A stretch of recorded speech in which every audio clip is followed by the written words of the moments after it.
Ээжид бол бус биш. 11. Яг хөө энийг бол яг хөө шинэ одоо хурал.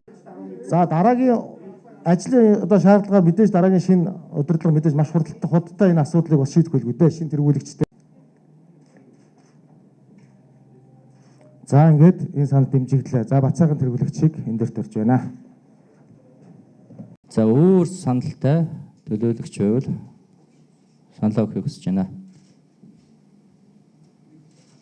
За 2016 оны сонгуулийн үр дүнгээр бүрдсэн нийслэлийн иргэдийн төлөөлөгчдийн хурал түүний тэргүүлэгчид өнөөдрийг хүртэл 37 удаа хуралдаж 174 асуудлыг хэлэлцэн шийдвэрлэж шуурхай ажиллалаа.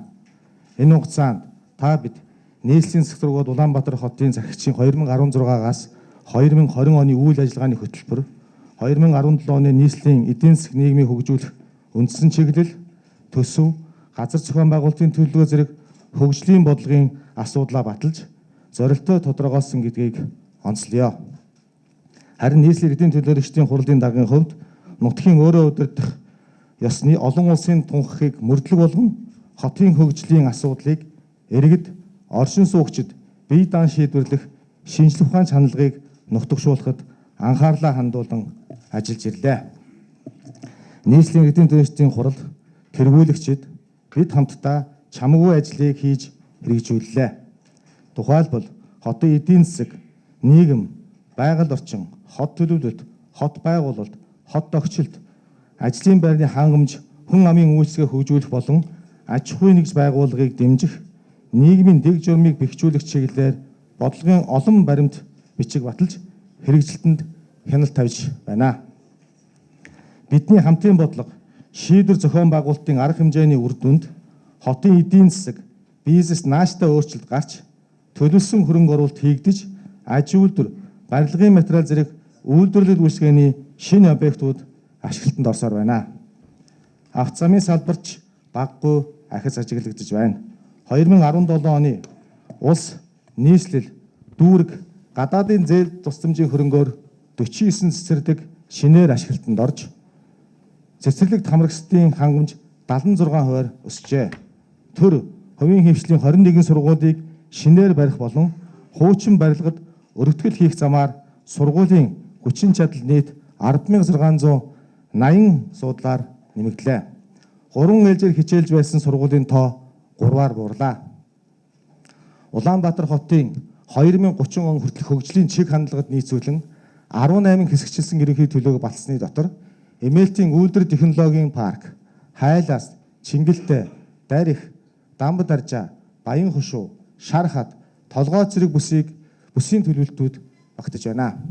Улаанбаатар хотын хөгжлийн нэг бэрхшээл болох агаарын бохирдлыг бууруулах чиглэлээр иргэдийн төлөөлөгчдийн хурлын 2 удаагийн хуралдаанаар тусгай ажлын төлөвлөгөө баталж олон ажлуудыг холбогдох газрууд нь хэрэгжүүлэн ажиллаж байна. Гэмтэргээс урьдчилан сэргийлэх ажлыг эрчимжүүлж, шинэ технологи нэвтрүүлэх, аюулгүй хот болгохын төлөө чармаа ажилласныг энд дурдъя. Жил 3 сар нь нэг бодоход их хугацаа мэт боловч хотын хөгжлийн төлөө 1.3 сая иргэний эрх ашигын төлөө томоохон бодлого бүтээн байгуулалт зорилтыг хэрэгжүүлэхэд дэндүү богино хугацаа байлаа. Нутгийн өөрөө удирдах байгууллагын онцлог нь хамтын шийдвэр гаргадаг, бодлого зорилтоо хамтран тодорхойлдог, иргэдийнхээ эрх ашигыг хамгаалдаг, хамтын хариуцлага хүлээдэг байгууллага. Амжилт ололт, алдаа дутагдал байвал бид бүгдийнх хамтынх байх учиртай. Нийслэлийн иргэдийн төлөвлөлтийн хурлын даргын хувьд би энэ л зарчмыг баримтлан ажилласан. Гэвч улс төрийн сонгуульд нэг баг болж ялалтын төлөө гар гараа барин алхсан журмын нөхдийн зүгээс эрх мэдэл шунахтаа хэвлэл мэдээллийн хэрэгсэл захин орчноор гүтгэдэг дайралтыг удаа дараа зохион байгуулалтаар хийж нэр төрөмийг халдаж итгэл сэтгэл өрмөн ус цацах явдал бишгүй байлаа.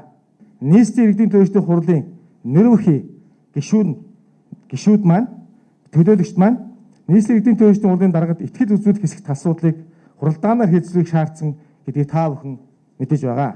Төлөөлөгчдийнхөө шаардлагыг хүндэтгэн үзсний зэрэгцээ олон нийтийн түвшинд үүсэн эргэлзээг нэг талд нь болгох үүднээс би чөлөөлөгч өргөдлөө хүсэлтэд гаргасан юм а. Хурлын төлөөлөгчдийн шаардлага тавьсан дурдсан хариуцлага хүлээх үндслэл болоод буй 60 тэрбумын гэх асуудлаар миний бие хууль хяналт авилгалтай тэмцэх газарт 10 гаруйд очиж мэдээлэл өгсөний зэрэгцээ. 2016 оноос хойш нэг жил хүрэх хугацаанд цагдаа хуулийн байгууллагад 3 удаа шалгагдаж уг хэрэг хэрэгсэхгүй болсон төдийгүй хан уулдуугийн шүүхийн шийдвэрээрч гин буруугүй гэдгийг тогтоосон болоо. Хамгийн сүүлд энэ сарын ихээр нийслэлийн прокурорын газар дахин хянаад уг асуудлыг хэрэгсэхгүй болгосон шийдвэр гаргаж энэ тухай олон нийтэд мэдээлсэн. Нийслэлийн иргэдийн төлөөлөгчдийн хурлын дарга хуулиараа хэнийгч албан тушаа томилдгүй, чөлөөлдгүй. Энэ хуралд энэ улс төрийн сонгуульд сонгогчдоосоо дэмжлэг авсан намуудын бүлэг ажлын албад ажилдаг гэдгийг нийслэлчүүдэд хэлмээр байна.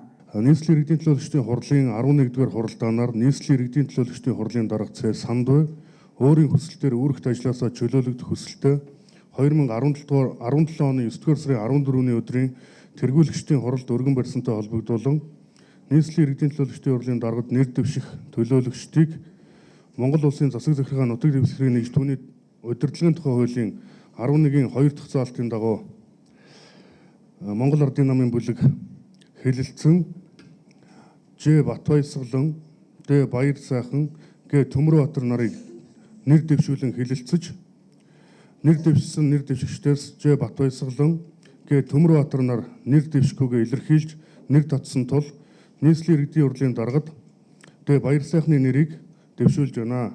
Хуралдаанаар хэлэлцэн шийдвэрлэж өгнө. Засаг захиргааны нутаг дэвсгэрийн нэгжийн хууль заасны дагуу одоо 50 дээр нэг хувь саналыг аль ч одоо нэр дэвшигч аваагүй учраас Монгол Ардын намын бүлэг 5 хоногийн завсарлагыг авлаа. Санал хураалтанд бол 44 төлөөлөгч оролцлоо. 44 төлөөлөгчөөс Баяр сайхан төлөөлөгчөд 17 төлөөлөгч, Амар сайхан төлөөлөгчөд 17 төлөөлөгч, за 10 төлөөлөгч цагаан хуудас хийснээр одоо олонхын санал буюу 50 дээр нэмэх нэгийн саналыг бол авч чадсангүй. Ингээд иргэдийн хурлын одоо төлөөлөгчний дарга нь бол тодорсонгүй. Ингээд ардын намаас ажлын 5 хоногийн завсарлага авлаа. Тэгээд 5 хоногийн одоо ажлын 5 хоногийн дараа бол энэ асуудлыг ахиж хэлцгээр болж байна.